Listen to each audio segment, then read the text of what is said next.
Parang hubog mo na.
opinion. Okay, pagbibigay na opinion. Ano pa ang pagbibigay ng opinion?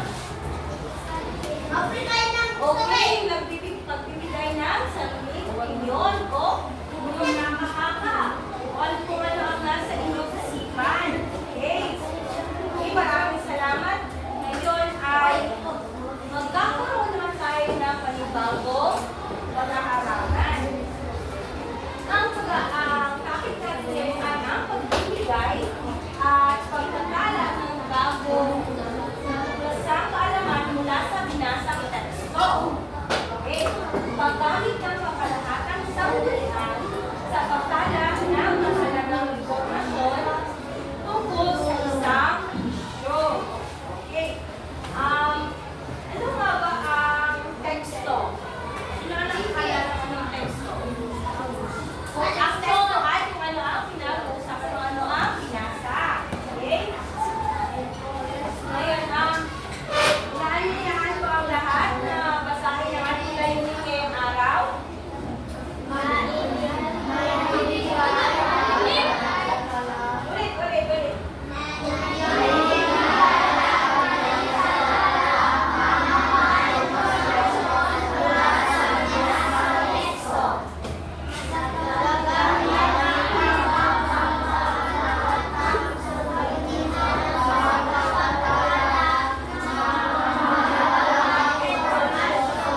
Okay. Gamit ang kalahatang sanggunian. Sino ba dito ang nakakalam kung ano ang mga sanggunian? Sa Ingles, ang sanggunian ay references. Okay. Ngayon, sa pagtatala ng impormasyon mula sa binasang teksto, ito, kagaya sa isa ito, ano ito? Teksto. Okay. Ang pagtatala ng impormasyon mula sa binasang teksto, makinig, ay mabisang paraan upang matandaan ang mga mahalagang detalye.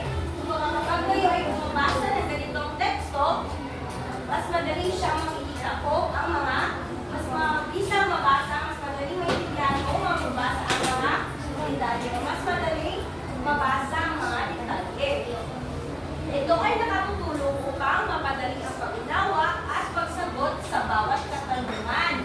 Okay. So, alam ba ninyo na mahalagang kasalayan ang pagtatala ng mahalagang impormasyon mula sa binasa? Mahalaga ba ito? Alam niyo ba ito na mahalaga ang intindihan ng mga detalye at mga mahalagang impormasyon mula sa binasa? Bakit nga ba mahalaga ng mabasa natin, maintindihan natin, maunawaan natin ang mga importanteng detalye sa bawat teksto? Bakit nga ba? Wala makakasagot? Wala. Grade 5 masipag? Wala. Wala. Bakit? Mahalagang maintindihan ang mga mahalagang detalye sa isang teksto upang makasagot tayo sa mga hindi. Tanong. Hindi. Tulong. Okay? Mas makakasagot tayo kapag alam natin ang mga detalye sa nabasang teksto. So, una, may limang pamamaraan kung bakit mahalaga ang maitala ang mga informasyon, mahalagang informasyon o detalye sa isang teksto. Una, sa pamamagitan nito, nakikita ba ng okay, babasahin ko na lang ha. So, sa pamamagitan nito, okay, so, sa pamamagitan nito, higit na mauunawaan at matatandaan ang mga lagang detalye. Bakit mo ba mauunawaan ang mga detalye? Hindi mo makakalimutan ang mga detalye. Bakit nga ba? Dahil nakasulat ang mga mahalagang detalye sa teksto at mababasa. Pangalawa, mas madaling masagot ang mga tanong kaugnay dito. So, dahil nabasa niyo ng maigi ang mga impormasyon na nandito sa isang teksto, makakasagot na kayo sa tanong.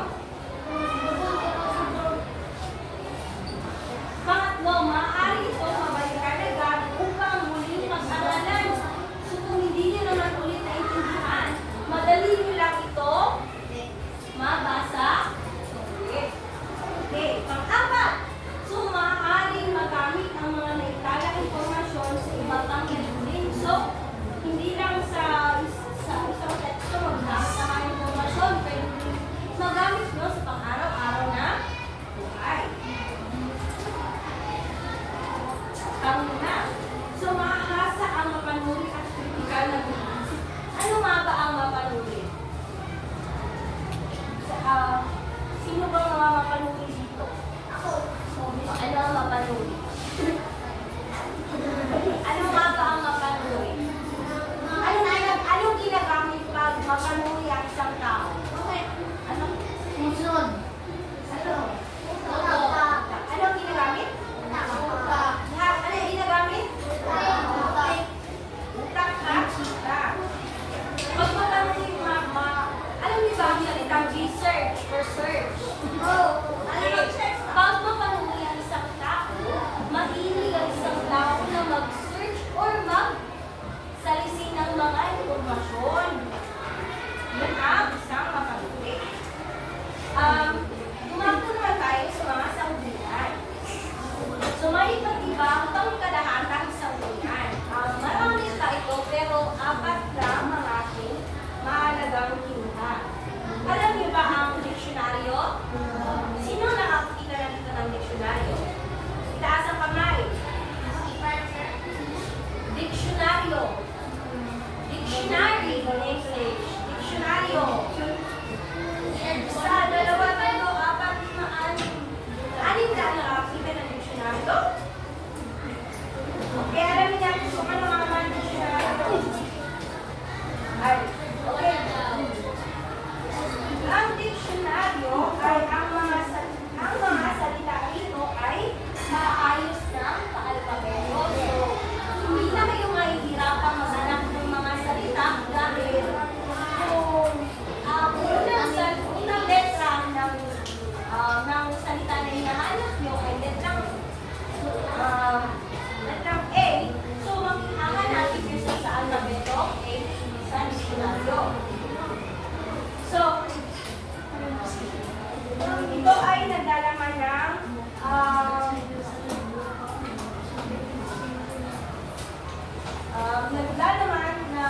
kahulugan, tamang baybay, tamang bigkas, bahagi ng pananalita at pinagtulan ng mga salita. So, ano nga ba ang isang purpose ng diksyonaryo? Kapag may mga salita tayo hindi maintindihan, ang diksyonaryo ang magbibigay ng kahulugan. Tama. Ang diksyonaryo ang magbibigay ng kahulugan. Next. Sino may alam dito kung ano ang encyclopedia? Wala nang alam kung ano ang encyclopedia? Ito ang encyclopedia. Hindi. Sanggunian tayo ngayon. Ito ang encyclopedia. Ang encyclopedia ay mga aklat. Okay? Pangkat ito ng mga aklat. Naglalaman ito ng mga mahalagang informasyon. Tungkol sa iba't ibang tao, bagay, at pangyayari. Kung ito pangulit, okay? Para siyang diksyonaryo. Nagbibigay din siya ng mga mahalagang informasyon. Subalit, ang binibigyan ng informasyon ng encyclopedia ay ang mga tao, bagay, at pangyayari. Kumbaga, history book ang encyclopedia. Pangatlo, sino na dito nakakita ng pahayagan or newspaper? Okay, very good. Okay, very good. Nakakita na ba na? Ano nga bang makikita niyo sa newspaper?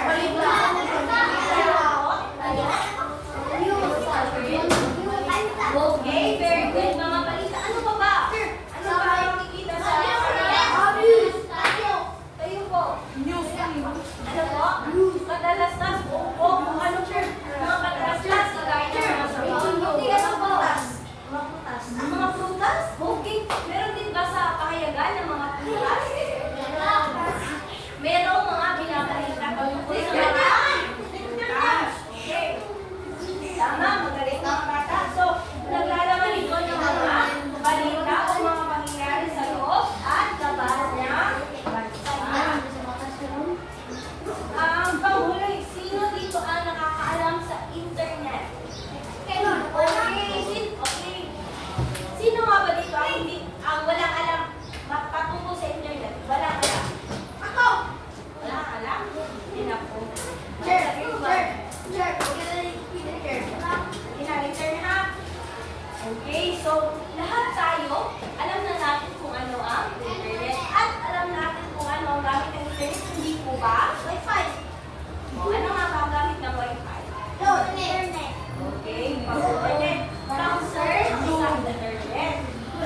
gamit naman ng internet ay kagaya ng Google.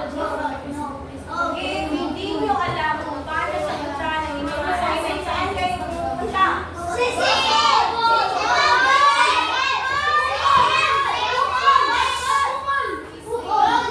Google. Sisi. Diba? Anong gamit ni Sisi at Google? Internet. O, dito natin nalaman na ang kasagutan sa mga tanong. Okay. Ngayon, may ipapanood ako sa inyo, okay? Makinig kayo kasi may lang ang audio ng ating laptop. At pagkatapos ng panoorin, may sasagutin kayo mga tanong. Ang unang tanong ay tungkol saan ang nakatuon. Pangalawa, ano ang sakit nito? At ang pangatlo, paano may iwasan ang sakit sa ulo? Be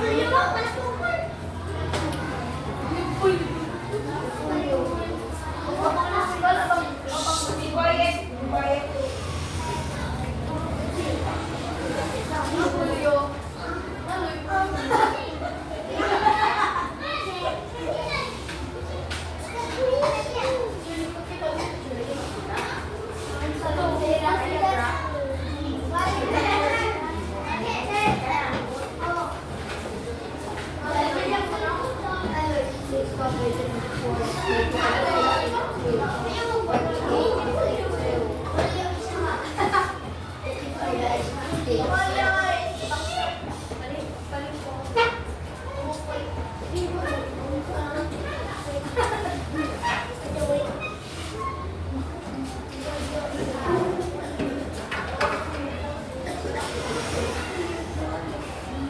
Ano ang nakikita niyo sa mga larawan?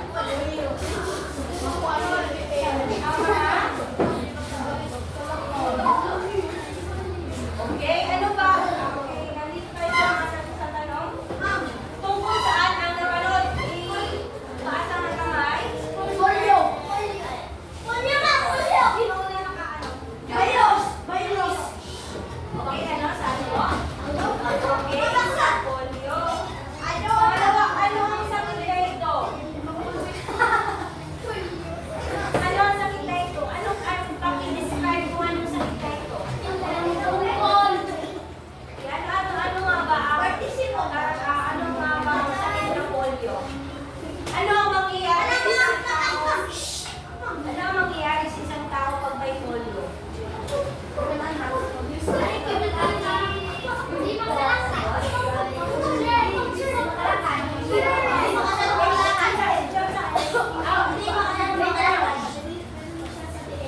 Okay, may diferensya sa paglalakad o sa paa. Ano ba?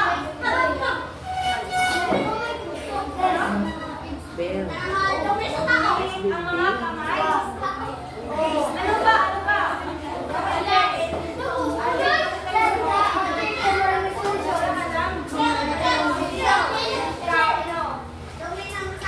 Okay, kayo. Ang tanong, ano nga ba ang polio? Ano ang sakit na ito? Ano ang sakit na ito? Ano pa?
Math. Basahin mo muna, basahin mo. Ang polio ay maaari mag-sandin ng pagkamatay. Okay. Ano? Polio. So, ang polio ay maaaring maging sanhi ng pagkamatay. So, kailangan iwasan at magpabaksin na ka. Okay, susunod. Okay.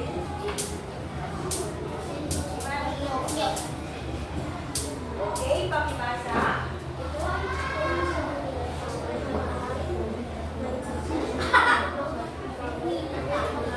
Okay, so ito ay video na kukuha sa dumi ng tao na maaaring makasa sa iba't ibang bagay na at tao. Okay, sa lahat. Dapat tayo next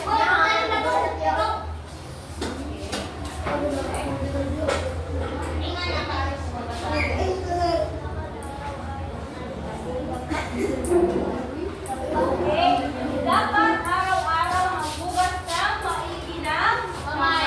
Naghugas ba kayo ng mga kamay? Bago kumain, naghugas ba kayo ng kamay?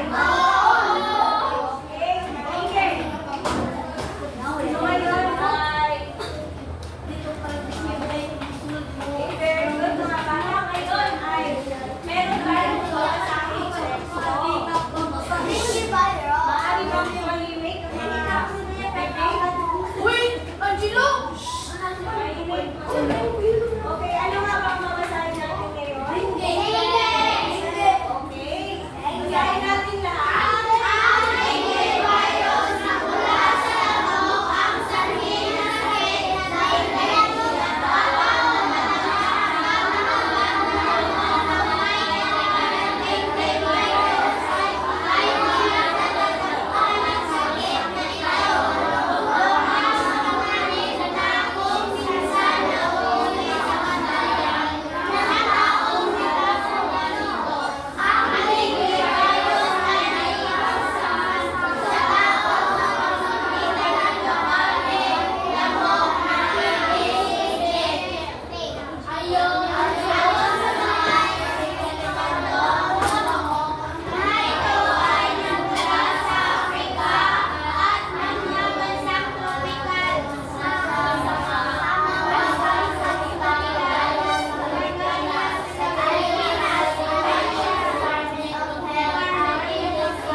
Okay. Ano nga yung mga binasa teksto?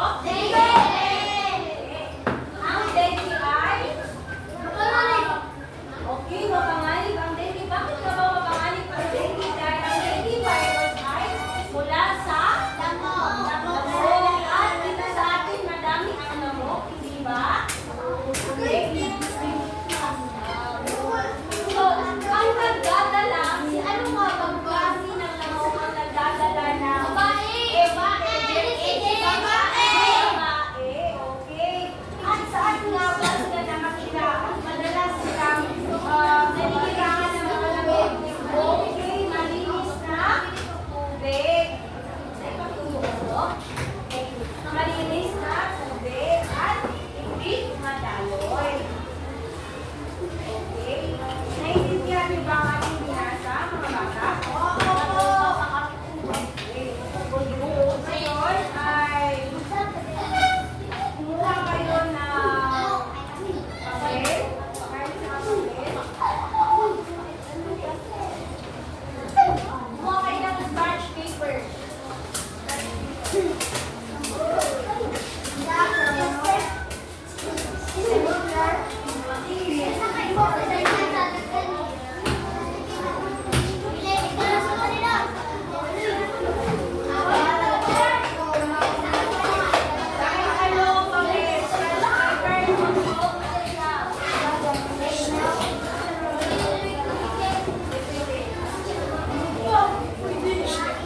Why mo gawas? Why mo gawas? Why mo gawas? Ano gawas at sunod kabalik?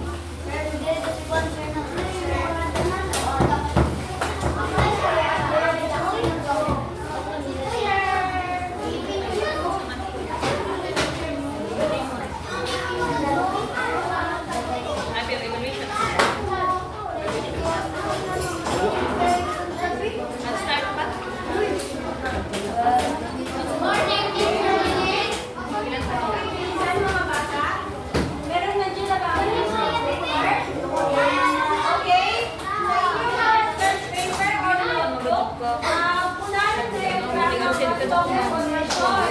Tambay. Lahi man doon lagi makahigda. Guys, ihatag sa naman Nalaman patungkol sa dengue na nakikita sa ating Wait lang kung nani. Pagmasa ko lang. Ang jawa sa... Ay, wa man po lagi balhin-balhin ron. Ay, asa man ang takta dito. Bigas no. Basag bisa lang mo. Sulat na agad.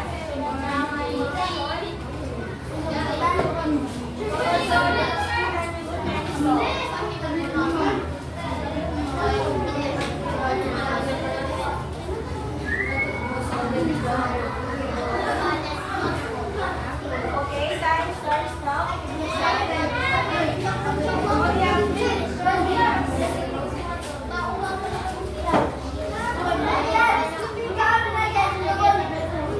Oh, let's go. Ito, ganito, pagkakasulat. At hanapin ang mga impormasyon.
Kinubalik naman yun sa ugma. Aw, dugaya sa ini dano. Ay, sige naman. ay nabidyo. Hala, nag-video ka ba di ay ni?